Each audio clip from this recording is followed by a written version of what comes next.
Thank you. Family businesses are like the mafia.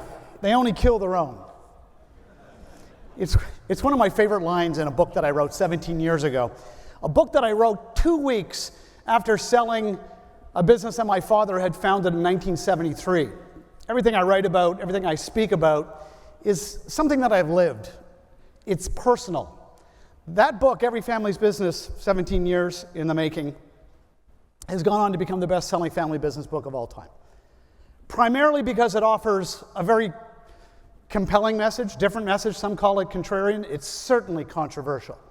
And I think it was a message that business owners were waiting to hear for generations. Traditionally, the literature has always talked about the importance of families communicating, coming together, and talking about the smooth transition of that family farm, that family manufacturing business to the next generation. Longevity was always positioned as the ultimate goal of a family business.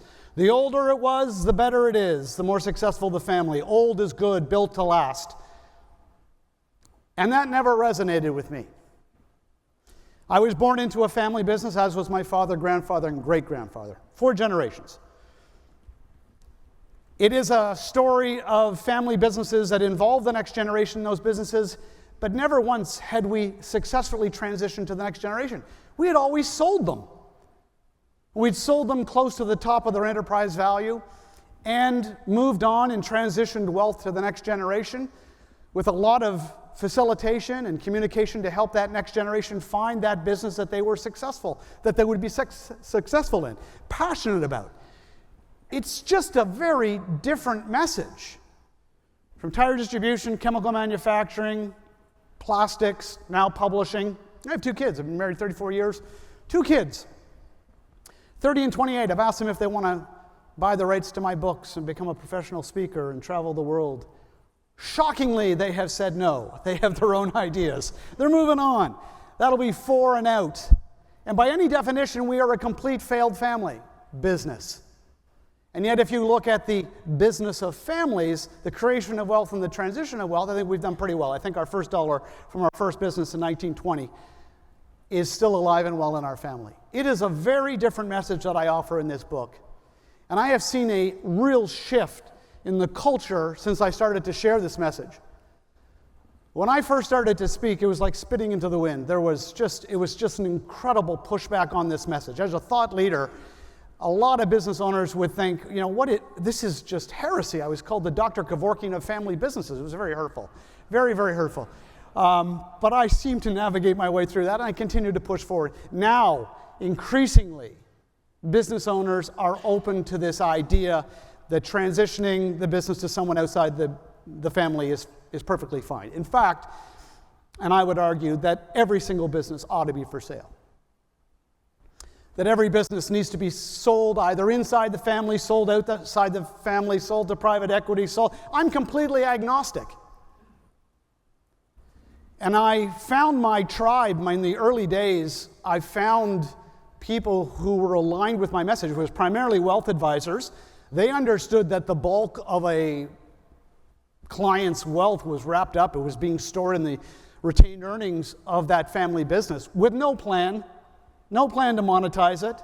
They were reading those family business books, and all those books said, oh yeah, no, you just need to give it to your oldest son. That's what we've always done.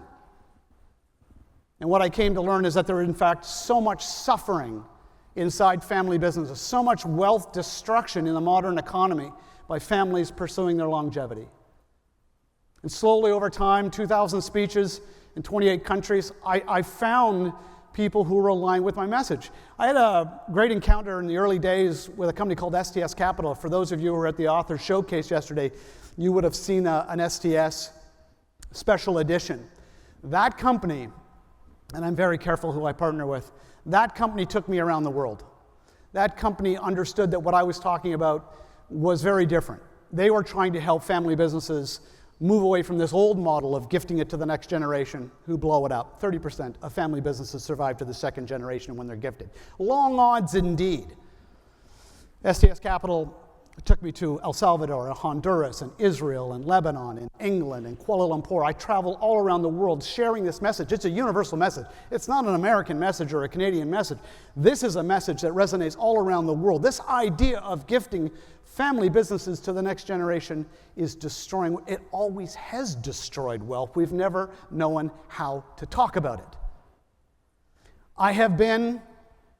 I'm getting a little softer in my old age, but I've been traditionally really hard on accounting firms and attorneys. We had, in the early days, I'm going back when the book was published in 2008, we had family businesses turning to their trusted advisor. At that time, it was the attorney, then it was the accountant, then it was the wealth manager. And they were seeking assistance on this really vexing question: what do I do with my business? I'm not 40, I'm 74 years old, I've got the majority of my wealth wrapped up in this business and I have no plan. And they turn to their attorney and their accountant and they say, what should I do? Well, you know that if you're a hammer, everything looks like a nail. If you're an accountant, that sounds like a tax question. And so what do they say? Well, you should do an estate freeze. You should give it to your kids. Why would you sell this business? Look at the return on invested capital. You're getting 18%. It's been the best investment of your life. You should give it to your children via the estate. No discovery process to determine whether the next generation is competent, capable, passionate, or even interested. Something has shifted. And through the work of EPI and the rising credibility of CEPA in the marketplace, you can see that business owners have come to understand that, in fact, that trusted advisor is actually more likely today to be that wealth advisor who is going to guide that business owner to explore all of their sale options, including sale inside the family. I'm cool with that. Sale to a group of employees, sale to a private equity, sale to a strategic, sale. I'm agnostic. I don't care. But my goodness, this idea of doing what so many business owners do, which is kick the can down the road, procrastinate, do nothing, die, and then where do their shares go? Where do their shares go?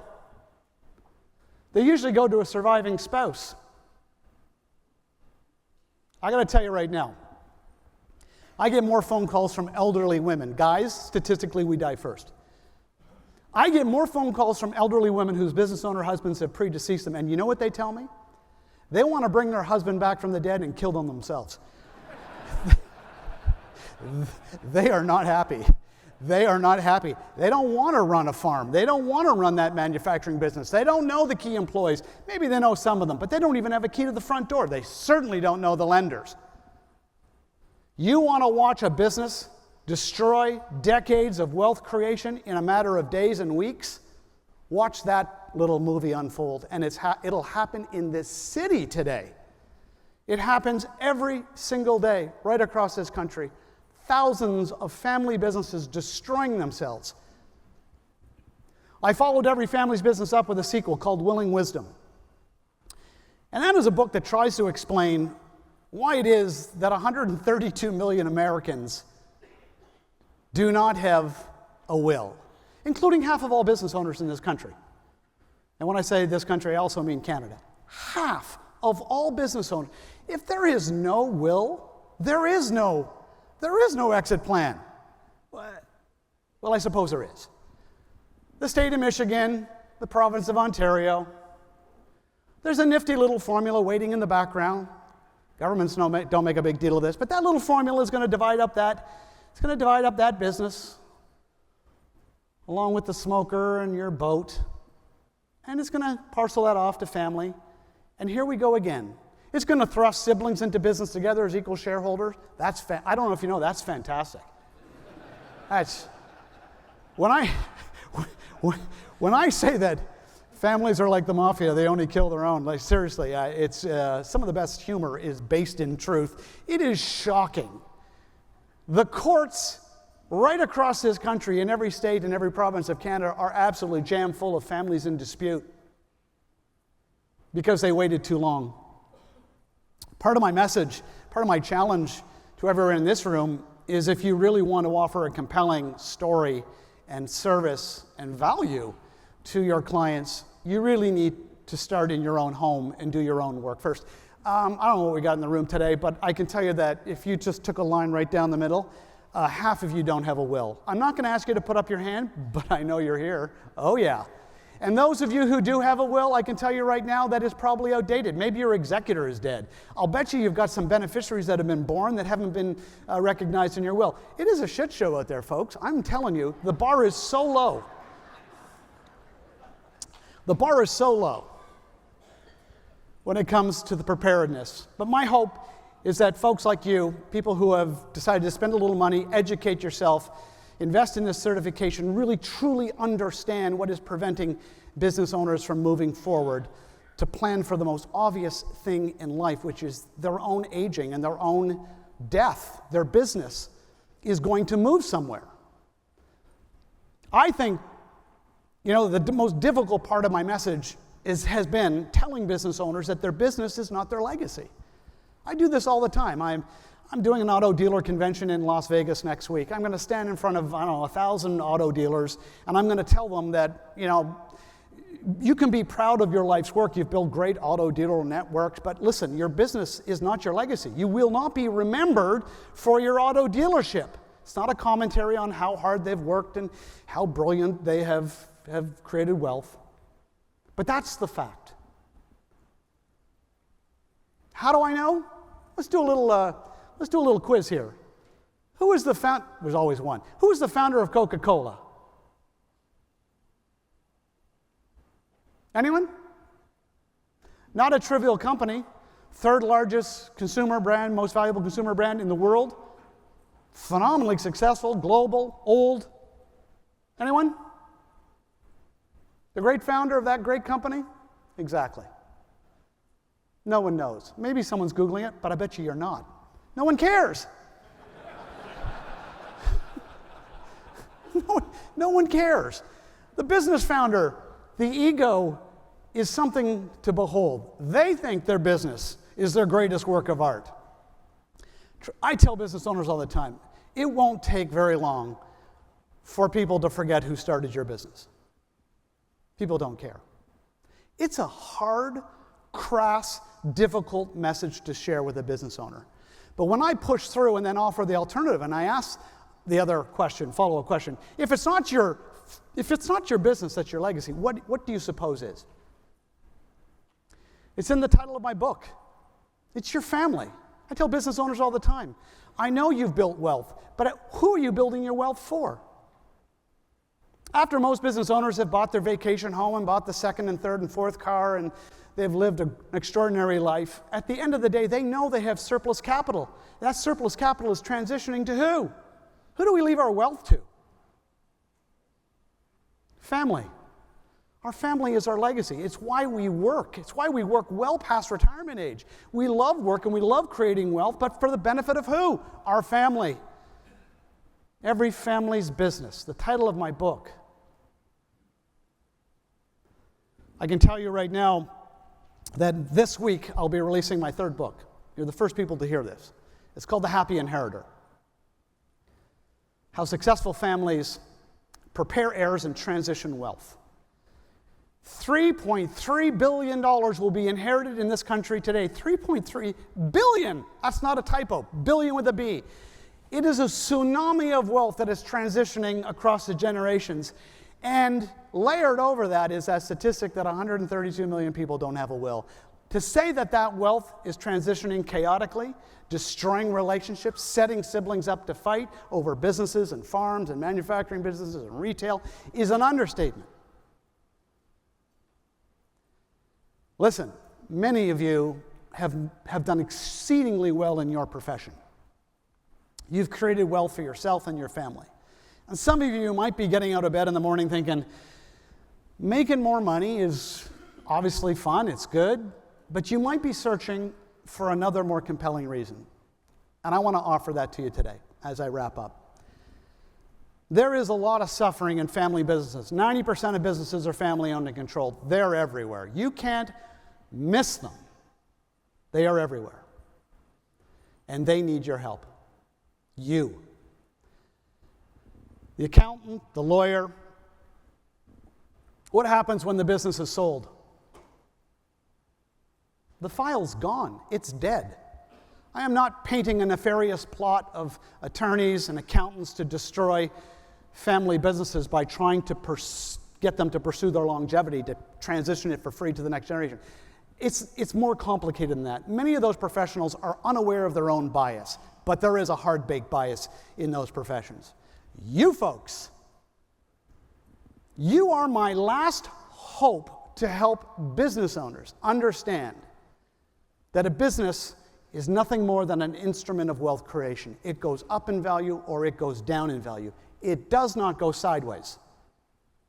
It is an organic view of what business is. Every business that is born will ultimately one day, say it, die. That is powerful language. When you can get your business owners to understand that that is the natural rhythm of business. Of the 100 largest firms in America in the year 1900, only 16 were in business in the year 2000. That's America's 100 best in breed, for God's sakes. 16 survivors with the greatest century of wealth creation in front of them. Businesses don't last, and certainly not in the hands of family. Oh, I know someone's going to grab a data point and talk about a family farm in their community that's in their 6th generation. That is a black swan. That is a one data point. That is not compelling enough for me, nor should it be for you, to encourage your business owner clients to continue to do what is destroying wealth, which is gifting it to the next generation. If that next generation wants that business, you can remind them that that business owner can ask that next generation to risk their capital and pay full market value based on a third-party valuation. And guess what the answer that's coming back over and over and over? No, I like my job, but no, I'm good. Why we are giving businesses to people who do not want to risk their capital is beyond me. Read this book. Read Willing Wisdom and read The Happy Inheritor. If you read these, they're super short books. They're actually mildly entertaining. You can read these books if you can understand what business is, and actually, more importantly, what a business is not. And if you can understand how family is at the center of wealth creation, it's at the center of wealth management. It is at the center of what every CEPA does. If you can do that, I can tell you it was absolutely worth the flight from Toronto to join you today. Thank you so much. Thank you.